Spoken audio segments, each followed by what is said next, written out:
So what? But monsieur... Monsieur is going out with me and my friends, whether he likes it or not. Is that kid going home yet? Mademoiselle Mary just finished the supper with her papa. Madame, monsieur is so anxious that you say goodnight to her. Listen, that kid doesn't want to bid me Betty by any more than I do. He's been trying for 2 years to cram us down each other's throats. Just let her go home to her mama. Here, scrub. I ought to slap that kid someday. She's too... Ow! You're taking my skin off. I'm so bored I couldn't. Elaine, never marry me. This has started a good woman. He's about as cheerful as a man who's murdered his poor old mother. Get out! And Elaine, when Mrs. Fowler comes, keep it on stands. We have to sit on her.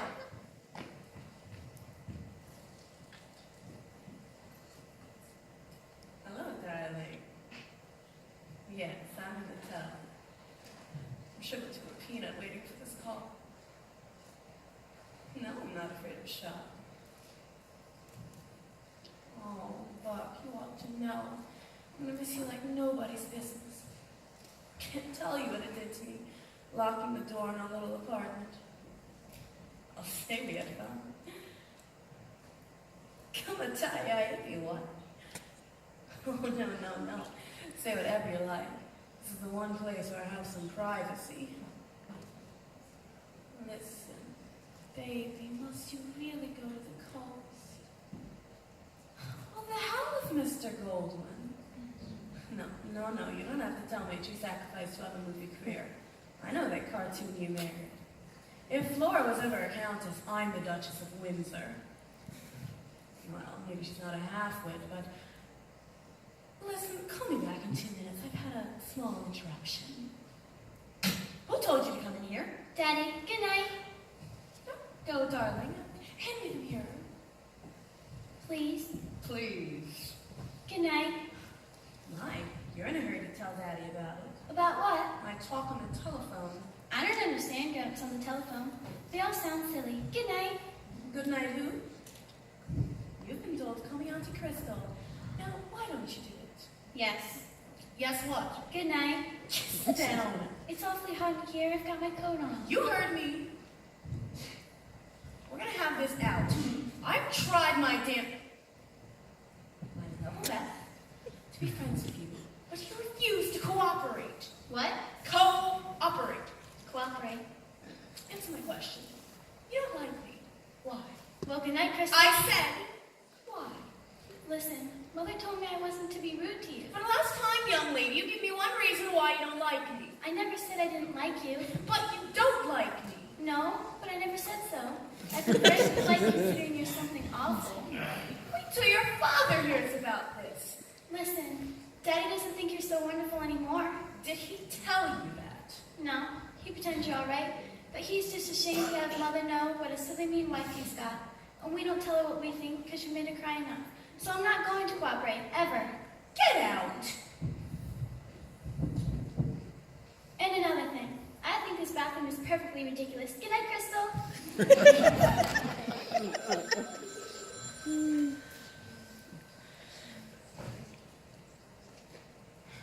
Yes, darling, it's that Haynes brat. No, she didn't hear anything. What good would it be to her anyhow?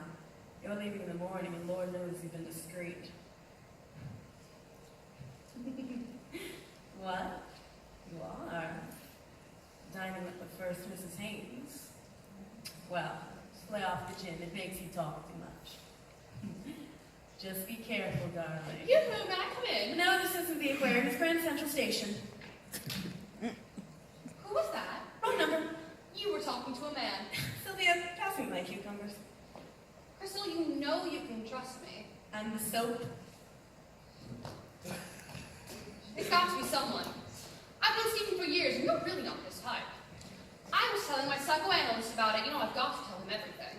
That must be an awful effort. I don't mind talking about myself, but it's my friends I feel guilty about.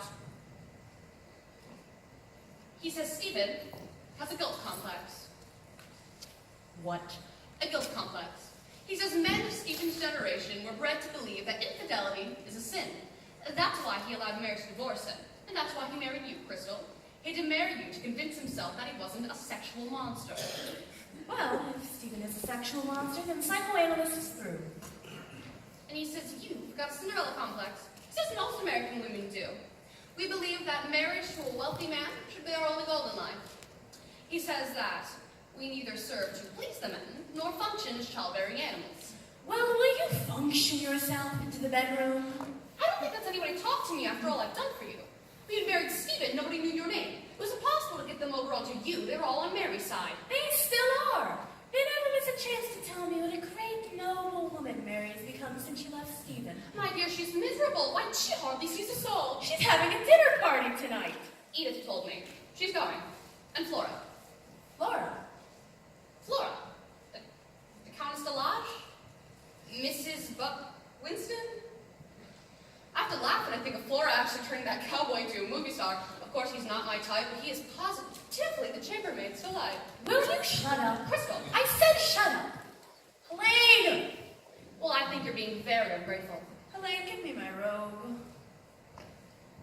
That's right, Sylvia. I'll wait in the bedroom. Oh dear, I've lost another pound. I'll have to tell my analyst about it. You know, everything means something. But he says that even I do too much. He says that I attach too much value to my feminine friendships. He says I have something called a Damon and Pythias complex. He says that women are natural enemies, and...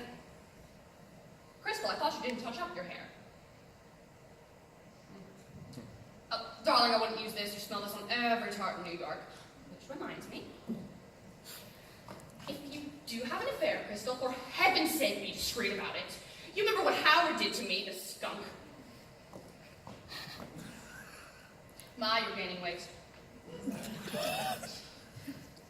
But men are so mercenary. They think they own you body and soul just because they pay the bills. Tried this cream, brought out pimples. You know, if you were smart, Crystal, you'd have a baby. That's the only real hold a woman has on a man. Monsieur says we would have to be wrong. Can't you see she's Russian? Men are so selfish. Well, we're only making ourselves beautiful for them. I wish I could find a man who would understand my need for a companion. Crystal?